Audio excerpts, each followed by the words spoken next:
여러분 안녕하세요. 반갑습니다. 27강 빈칸 균형 문제고요. 네, 같이 문제 보도록 하겠습니다. 자, 105번이죠. 감정에 근거한 투자. 자, 우리가요. 어떤 주식시장이나 어떤 그런 경제시장에 어떤 그런 투자라든가 이런 걸 할 때 공급과 수요 법칙에 의거해서 논리적으로 판단을 내리는 게 쉽지 않을 때가 있답니다. 왜요? 바로 이게 주제였죠. 첫 번째 줄이 주제였습니다.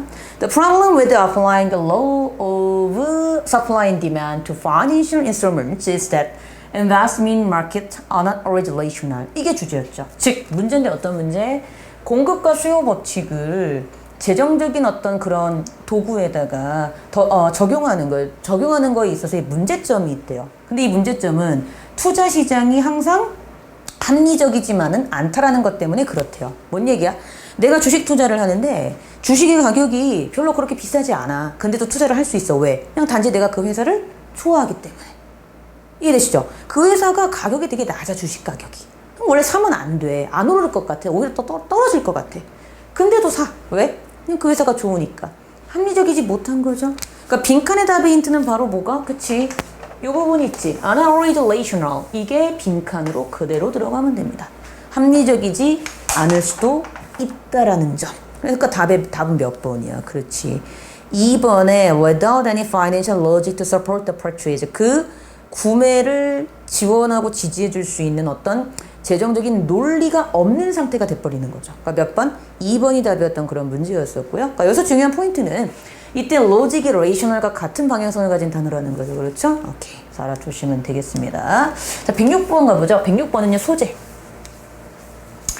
수화를 아이에게 할 때의 주의점. 그냥 이렇게 이해하시면 돼요. 그냥 애가 뭐 하지 않게끔 해라? 다른 데에 주의 산만하게 그 자신의 집중하는 능력을 뺏기지 않게끔 엄마한테 집중해서 수화를 배울 수 있게끔 해라? 뭐 이 정도로 보시면 될 것 같아요. 그래서 주제는 이거였죠. 첫 번째 줄이 주제였고요. When you first introduce signs to your child, any distraction can be problematic. 이게 주제였죠. 당신이 일단 처음으로 당신의 아이에게 어떤 사인, 수화 같은 거를 처음 이렇게 가르치려고 할 때에는 어떤 주의 산만한 행동이라든지 이것은 다 문제가 될 수 있기 때문에 수화를 가르칠 때에는 주의 산만한 상황은 일단 뭐하고 배제하고 가르치십시오. 이게 이제 그래 주제였던 거거든. 그러니까 빈칸의 답은 이거야. 디스트랙션한 상황이 답으로 들어가면 돼. 그러니까 몇 번? 그렇지. 5번이죠. 5번에 If your baby has its mind on something else. 자, 보세요. 만약 당신의 아이가 다른 무언가에 자신의 마음을 쏟고 있다면 그래 이거지. 다른 무언가에 마음을 쏟고 있는 건 거기에 내가 정신 팔린 거잖아. 그게 바로 distraction이죠. 이걸 답으로 하시면 되겠습니다. 그렇게 어렵지 않았고요. 자, 107번. 직원들의 서비스 감당 능력 한계자. 이게 뭐냐면은 그 병원에 어떤 그 손님들이 늘어났을 때 그렇잖아요. 갑자기 확 몰리면 직원들도 힘들잖아. 근데 병원이 그런 거는 이해를 못 해주고 뭐라고만 얘기해? 손님 입장에서만 이렇게 막 이렇게 하라고 막 이렇게 요구한단 말이야. 그러면 짜증나지. 병원 직원들도. 그러니까 뭐라는 얘기야? 이거죠. 끝에서 네 번째 줄이 주제였죠. When your front line feels overwhelmed, watch out for resistance to new customers and opportunities. 뭐래요? 당신의 앞에 있는 직원들이 그러니까 어떤 압도당한다는 느낌을 받을 것 같으면 그 새로운 커스터머, 즉 고객과 기회에 대하여 어떤 저항성을 보이는가를 한번 지켜보래. 되게 표현 웃기죠?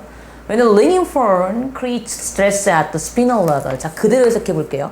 울리는 전화벨이 울리는 거. 울리는 전화가 spinal level, 척추 수준까지 스트레스를 만들어내. 뼈 끝까지 막 스트레스가 막 싹 올라가는 거야.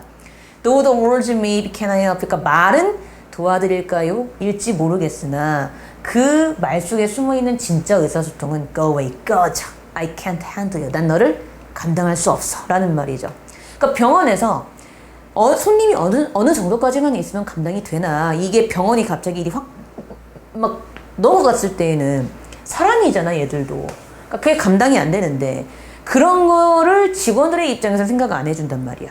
그러니까 그러지 말고 손님들을 can I help you 해라. 이러니까 뭐라는 거야. 얘들이 한계를 느끼니까 어떤 반응을 보인다고요? 실제로는 이런 반응을 보인다고요. 이게 이제 이 글의 주제였거든요. 그러니까 얘도 참 추상적인 글이에요. 근데 이렇게 정리하시면 되고요. 빈칸의 답의 힌트는 이 부분이 힌트예요. 이 부분. 즉 전화벨이 울릴 때 말로는 can I help you 도와드릴까요? 하지만 실제로는 당신을 감당할 수 없으니 제발 꺼져주실래요? 한다라는 거죠. 이해되세요? 근데 빈칸을 대봐요. But they may not be addressing 빈칸. 그러나 그들은 빈칸을 다루지는 못하는 것 같대요. 그럼 빈칸은 어떤 문제였죠? 실제로 직원들에게 있어서 직원들에게 어떤 문제가 있는가? 이게 빈칸의 답이었던 거잖아. 어떤 문제? 이 문제였지. 다룰 수가 없어요. 손님, 당신을 다룰 수가 없어요. 이해됐어요? 이해됐어요? 그치. 지금 중요한 포인트는요. 이 문장이 빈칸의 답이 힌트면서 동시에 제일 중요한 건 이거야, 이거. 요 핸들 있지. 당신을 can't handle래요. can't handle.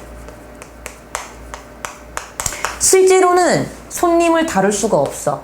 근데 병원은 다룰 수 있다고 생각해. 여기에서 문제가 시작되는 거야. 그러니까 빈칸은 그래서 몇 번이 답이야. 그렇지. 3번이죠. 3번에 the ability to handle that added business. 추가되어진 일을 다룰 수 있는 능력에는 관심이 없는 거야. 병원 측에서. 우리 직원들이 추가된 일을 다룰 수 있을까? 관심이 없으니까 직원들이 속으로 뭐라 그래? 다룰 수 없다니까는 이런다고요. 그러니까 이게 중요한 포인트야. 그러니까 몇 번? 3번이었습니다. 오케이? 그래서 이렇게 정리하시면 되겠고요. 자, 다음 108번 가보죠. 소재. 아이들의 짜증. 이거 졸라 웃기다. 그쵸? 아이들은 왜 짜증낸대? 그냥 그렇게 생겼대. 짜증내는 게 애들이래. 자, 이게 주제였죠. 첫 번째 줄이 주제였습니다. 자, 첫 번째 줄 그대로 볼게요. All children can be counted on to throw tantrums of one sort or another. 자, tantrum이란 단어가 짜증을 내는 것이란 단어죠. 모든 아이들은 당연히 one sort or another. 이런저런 이유로 짜증을 내는 게 예상이 돼. 그게 계산이 돼. 그러니까 예상이 되는 거겠지. For instance, 첫 번째. They come into a world devoid of any tolerance for frustration. 그들은 좌절에 대한 참을성이 devoid, 빠진 그러한 세계 속에 있어. 그쵸? 또 다른 이유로는요. For their original point of view. 그들의 원래 관점이 빈칸이야. 이 두 가지 이유 때문에 애들은 원래 짜증을 내. 그쵸? 그래서 whatever they want. 그들이 뭘 원하든지 간에. They believe they deserve. 그들은 그럴 만한 가치가 있다고 믿어버린대. 그래서 parents need to slowly but surely help their children dismantle that self-centeredness and replace it with a sense of social responsibility. 그래서 부모들은 천천히 하지만 확실하게 그들의 아이들이 이제 dismantle, 제거하다라는 중요한 동사입니다. 제거할 수 있게끔 도움을 줘야 된대요. 그러한 자기중심적인 면을. 그래서 그것을 사회적인 책임감의 감각으로 바꿔줘야 되는 게 부모의 임무래. 즉 아이들은 짜증을 내는 게 당연한 것이기 때문에 그러한 짜증이 내는 현상을 사회적인 책임감으로 바꿔줄 수 있도록 도움을 줘야 되는 게 바로 누구의 목? 부모의 몫이라는 거죠. 이렇게 정리하시면 돼요. 근데 중요한 건 뭐야? 대신해왔다는 거야. 그 자기중심적인 부분. 그럼 중요한 거 제가 항상 말하죠. 빈칸이든 순서든 삽입이든 지시대명사 굉장히 중요하다. 그 자기중심적이라고 했다 하면 바꿔 말하면 자기중심적인 거에 관한 내용이 앞에 언급이 됐어야 됐지. 그러니까 얘가 여기도. 빈칸의 답은 자기중심적이다가 들어가면 돼요. 끝. 몇 번이었습니까? 하고 보기를 보세요. 그치? 몇 번? 5번에 self-centered, egocentric one. 이게 답이었던 거죠. 그렇죠? 오케이. 정리하시면 되고요. 자, 이렇게 해서 우리가 27강도 다 풀어봤습니다. 수고하셨고요. 전 다음 마지막 강좌인 것 같은데요. 예, 그때 찾아뵙도록 하겠습니다. 예, 고생하셨습니다.